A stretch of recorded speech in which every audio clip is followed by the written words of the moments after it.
Alright, Shalom. I'd like to give all praises, honor, and glory to Yahweh, Ba'ashem Yahushai, Ba'ashem Rachak Kodash. Like I said, double honors to the apostles and elders of great millstone that rule well, and peace and salutation to the came around the world that pushes truth and sincerity. I just want to go through a few precepts, entitled Avenging Not Yourself, because as you'll see, a lot of the tribulative things you have to go through while they're in this truth. A lot of people will tend to offend you while they're going through it. Sometimes it might be your own people, sometimes it might be your brothers, sometimes it might be, people from other nations.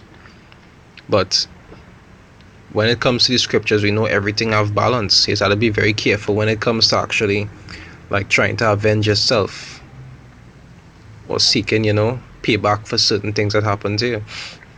Because even while we here waiting in tribulation right now, we can't avenge ourselves and just go start killing off Esau. We had to wait until the Most High send Yahushua Mashiach back to avenge us. Right? You say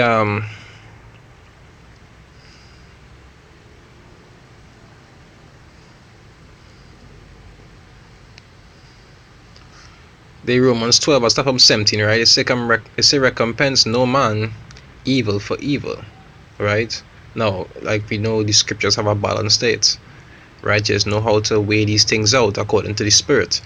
It's to provide things honest in the sight of all men, because the scriptures say is the light of the world, right?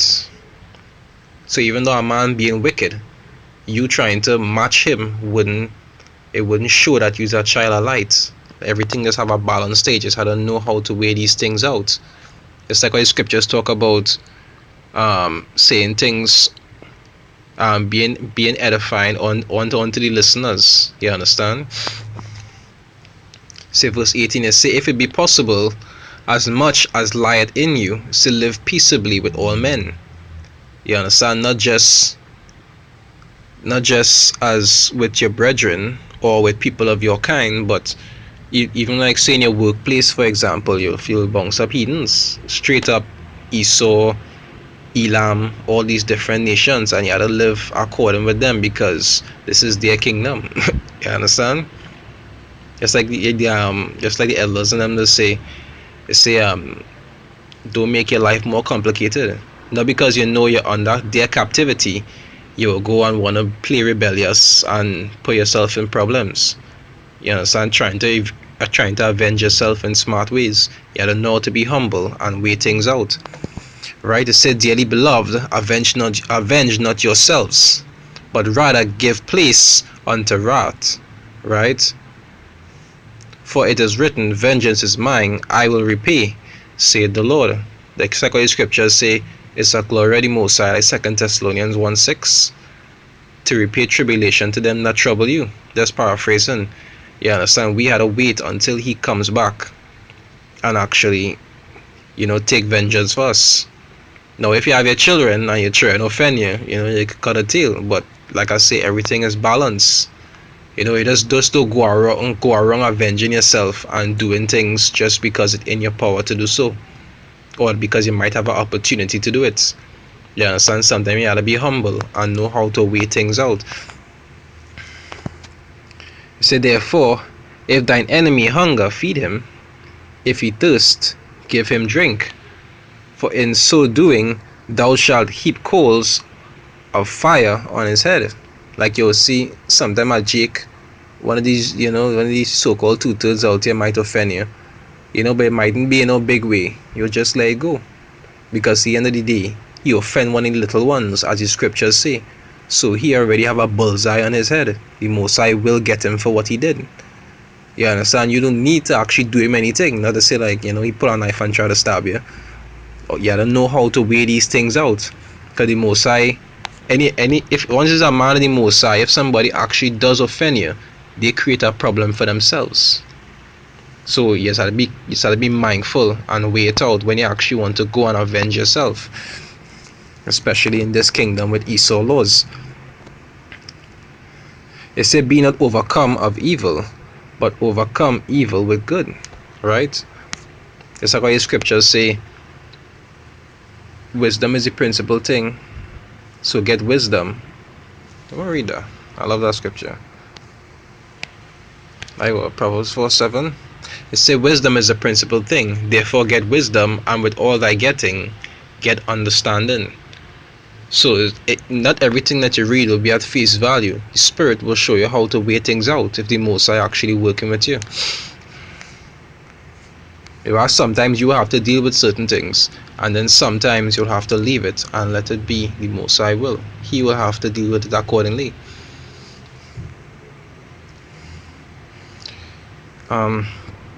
These are Matthew 5.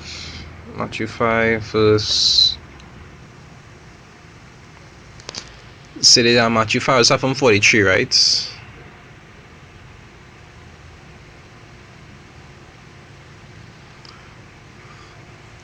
They say, ye have heard that it had been said, thou shalt love thy neighbor and hate thine enemy.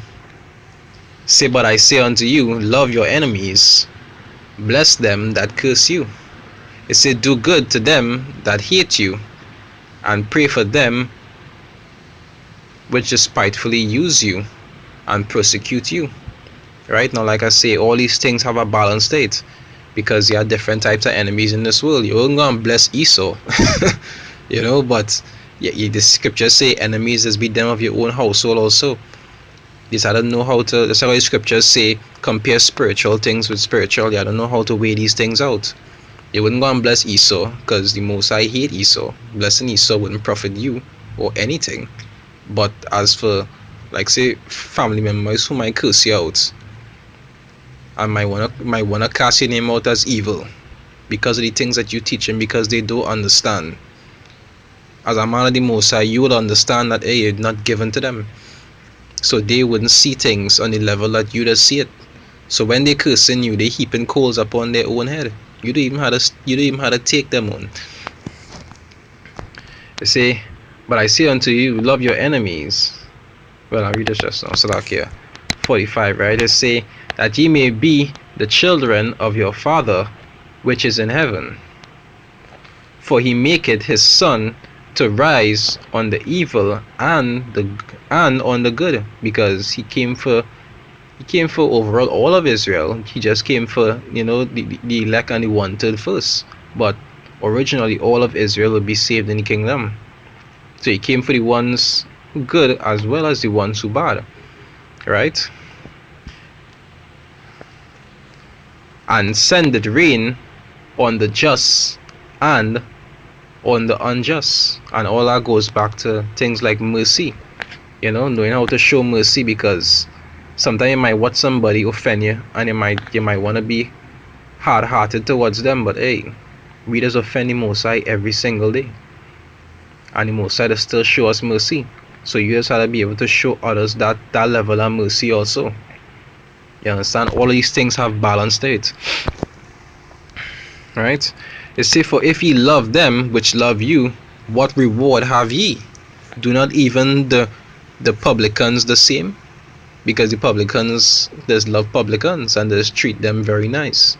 So it come like it don't have nothing different or special between you and somebody that wicked, because Esau does love Esau and them evil. Them is the seed of the wicked. So you understand? They say, and if ye salute your brethren only, what do ye more than others? Do not even the publicans so?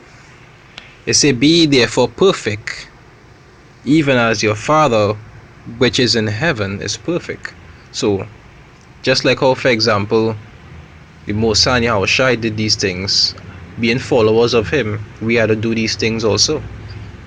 You understand? But like I say, all of these things have balance. All of it goes back to spiritual discernment. That way I had to pray to the Most High and ask him to give you that discernment to make spiritual decisions according to the scriptures. Because you would have times that people upset you and you might start to operate and think carnal. But that is where the spiritual discernment does come in, so that when the time comes to actually make spiritual decisions according to the scriptures, you'll be able to make proper judgment. You understand? But there's some short precepts, on avenging yourself, because in this kingdom, That is something that will cross your mind very often, because as the scriptures say, woe to them. I'll read it. That is Matthew 18 verse 7. It say, woe unto the world because of offenses, for it must needs be that offenses come, but woe to that man by whom the offense cometh. Right? So offenses is something that you will get in this kingdom. You'll be offended more or less every day if you're in the right situation, whether it be from your brethren, sometimes whether it be from, two-thirds, well, so-called tutors, because you never know who will change from what side to the next, right? The ones who want to behave like nigglets, like little nigglets, they will offend you often, and the heathens will offend you also. But you also how to use wisdom and balance, spiritual discernment to make the proper choices in those situations, because you wouldn't want to do something foolish and make things harder for yourself. You understand? Well, and with that, I'd like to give all praises and glory to Yahweh, Ba'asham, Yahweh Shai, Ba'asham, Rachakodash.